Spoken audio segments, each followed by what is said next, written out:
Assalamualaikum warahmatullahi wabarakatuh.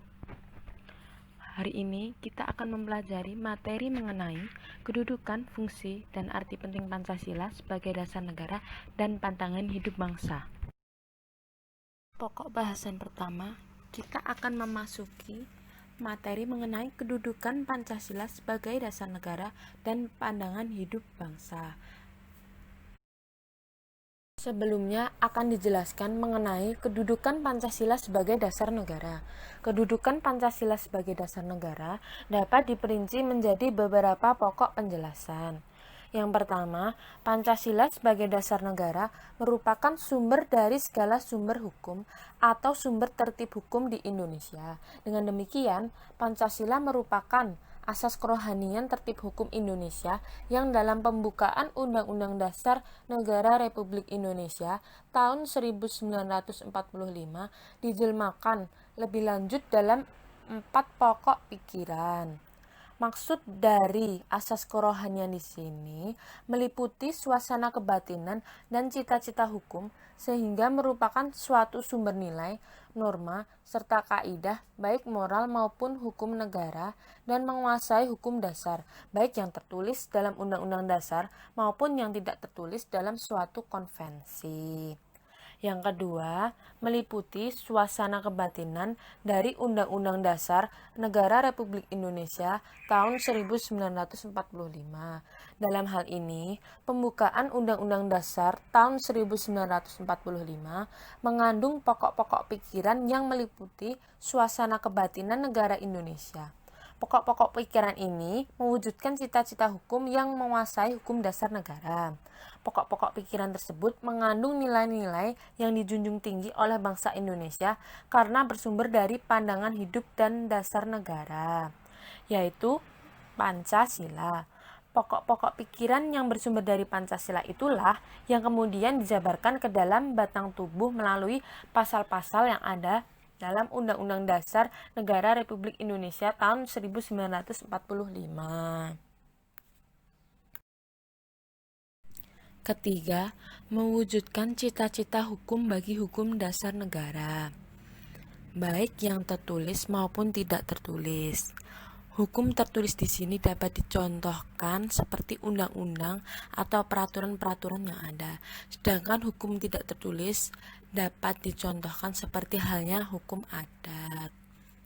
Yang keempat, mengandung norma yang mengharuskan Undang-Undang Dasar, mengandung isi yang mewajibkan pemerintah dan penyelenggaraan negara lainnya.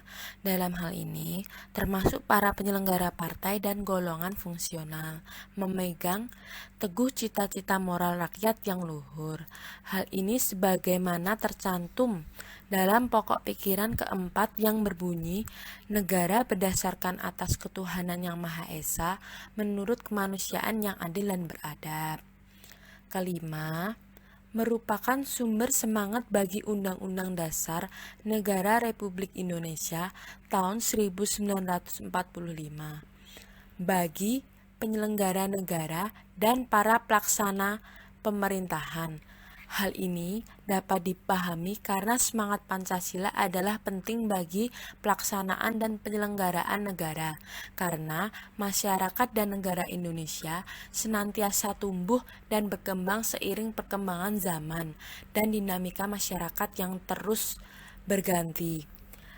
Dengan semangat yang bersumber pada asas-asas kerohanian negara sebagai pandangan hidup bangsa, dinamika masyarakat dan negara akan tetap dilihat dan diarahkan asas kerohanian negaranya. Selanjutnya akan dibahas mengenai kedudukan Pancasila sebagai pandangan hidup bangsa. Dalam kedudukannya sebagai pandangan hidup bangsa, Pancasila digunakan sebagai arah dan pedoman dalam segala aktivitas hidup manusia dalam kehidupan sehari-hari serta dalam kehidupan bernegara.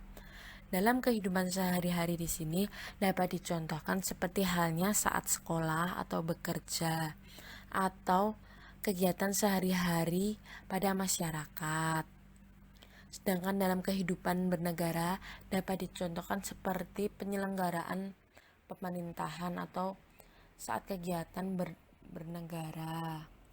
Oleh karena itu, setiap sikap dan perilaku masyarakat Indonesia hendaknya dijiwai dan merupakan cerminan dari sila-sila Pancasila. Kedudukan Pancasila sebagai dasar negara di sini mempunyai sifat tetap, kuat, dan tidak dapat diubah oleh siapapun, termasuk oleh MPR atau DPR, hasil pemilihan umum. Mengubah Pancasila berarti sama saja membubarkan Negara Kesatuan Republik Indonesia yang diproklamasikan pada saat 17 Agustus tahun 1945. Selanjutnya, memasuki pokok bahasan kedua akan dijelaskan mengenai fungsi Pancasila sebagai dasar negara dan pandangan hidup bangsa. Pancasila sebagai dasar negara dan pandangan hidup bangsa memiliki beberapa fungsi yang dapat dijelaskan sebagai berikut. Yang pertama, Pancasila sebagai jiwa bangsa Indonesia. Pancasila sebagai jiwa bangsa berfungsi agar Indonesia tetap hidup dalam jiwa Pancasila. Setiap bangsa dan negara tentu memiliki jiwa. Dalam hal ini, Pancasila menjadi jiwa bangsa Indonesia. Pancasila sendiri telah ada sejak bangsa Indonesia lahir, yaitu sejak proklamasi kemerdekaan. Pancasila sebagai jiwa bangsa Indonesia dapat dicontohkan seperti halnya kegiatan masyarakat dalam membangun Indonesia bersama untuk menjadi negara yang baik atau melindungi Indonesia secara bersama-sama.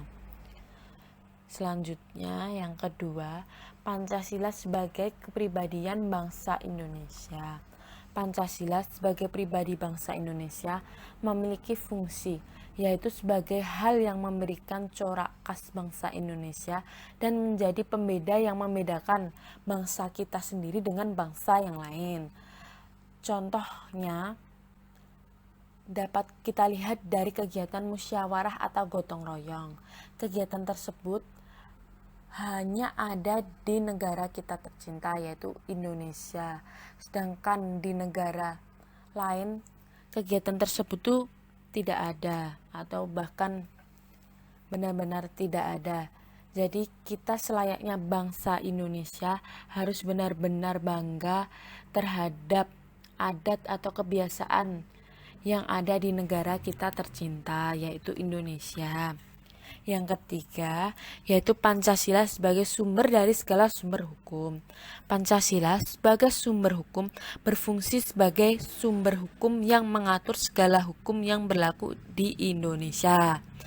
Dalam hal ini seperti halnya hukum adat, hukum pidana, hukum perdata, dan sebagainya. Semua hukum harus tunduk dan bersumber dari Pancasila. Setiap hukum tidak boleh bertentangan dengan Pancasila. Setiap sila Pancasila merupakan nilai dasar, sedangkan hukum adalah nilai instrumental atau penjabaran dari nilai dasar itu sendiri.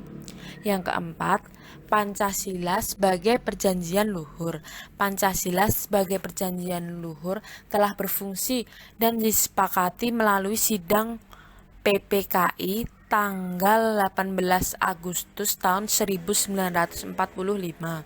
Walaupun disahkannya Pancasila hanya oleh sebuah PPKI, tetapi PPKI sebenarnya adalah suatu badan yang mewakili suatu rakyat. Jadi Pancasila merupakan hasil perjanjian antara rakyat.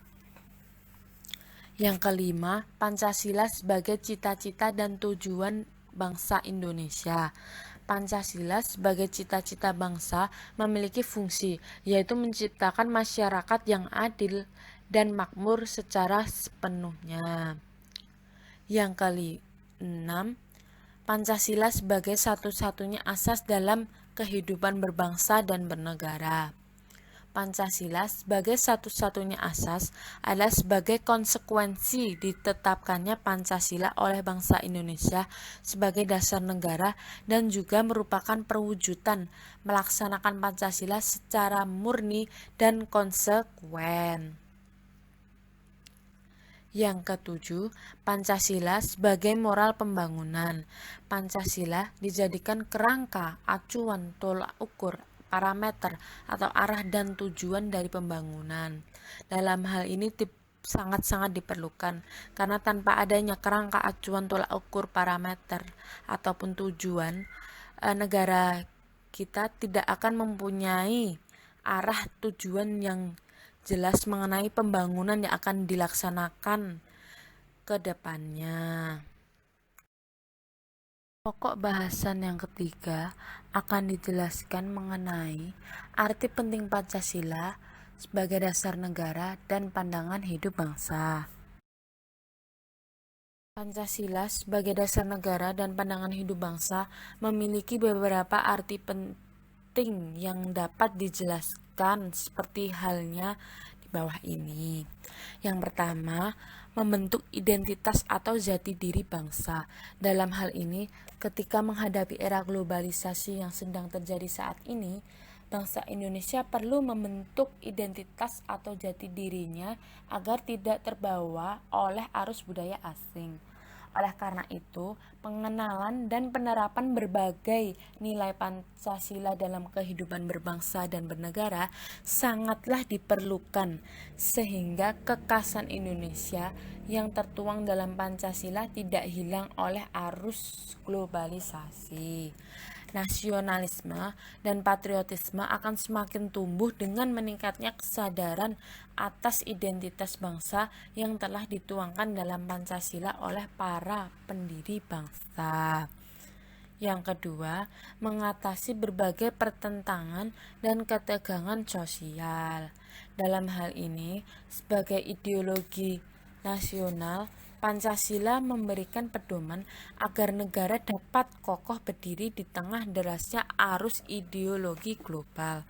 Persatuan dan kesatuan yang timbul dari kesadaran untuk senantiasa berpedoman pada Pancasila membuat negara dan masyarakat mampu menghadapi persoalan dalam kehidupan bernegara. Yang ketiga, memberikan arah tujuan sekaligus menjadi pendorong dalam upaya pencapaian tujuan bangsa. Dalam hal ini, Pancasila memberi arah dan menjadi pendorong tercapainya tujuan bangsa. Hal tersebut termuat dalam pembukaan Undang-Undang Dasar Negara Republik Indonesia alinea keempat. Di dalamnya secara jelas termuat tujuan bangsa, yang mana dijelaskan bahwa pertama, melindungi segenap bangsa Indonesia dan seluruh tumpah darah Indonesia. Dan yang kedua, memajukan kesejahteraan umum. Ketiga, mencerdaskan kehidupan bangsa. Dan yang terakhir, ikut melaksanakan ketertiban dunia yang berdasarkan kemerdekaan, perdamaian abadi, serta keadilan sosial. Yang keempat, pedoman untuk memecahkan berbagai masalah berbangsa dan bernegara, mulai dari masalah seperti halnya masalah politik, ekonomi, sosial, budaya, hingga pertahanan dan keamanan. Dalam hal ini, Pancasila memberikan berbagai pedoman untuk mengatasi berbagai masalah dalam bernegara di Indonesia. Misalnya ya, dalam bidang ekonomi, sila kelima yang berbunyi keadilan sosial bagi seluruh rakyat Indonesia mengajarkan rakyat Indonesia untuk mengembangkan berbagai sikap yang mencerminkan kekeluargaan dan kegotong royongan. Wujud nyata dari sila kelima tersebut adalah koperasi. Selanjutnya, koperasi pun menjadi sebuah usaha bersama untuk mewujudkan kesejahteraan berdasarkan Pancasila dan Undang-Undang Dasar Negara Republik Indonesia tahun 1945. Yang kelima atau yang terakhir, sebagai sarana pemersatu bangsa dan negara. Dalam hal ini, sejatinya persatuan bangsa yang dapat diwujudkan oleh Pancasila telah tertuang dalam lambang negara Indonesia, yaitu Garuda Pancasila. Terdapat semboyan dalam lambang negara Indonesia tersebut, yaitu Bhinneka Tunggal Ika, yang berbeda-beda tetapi tetap satu. Meskipun Indonesia terdiri dari berbagai suku dan agama, semuanya tetap mengarah kepada persatuan Indonesia.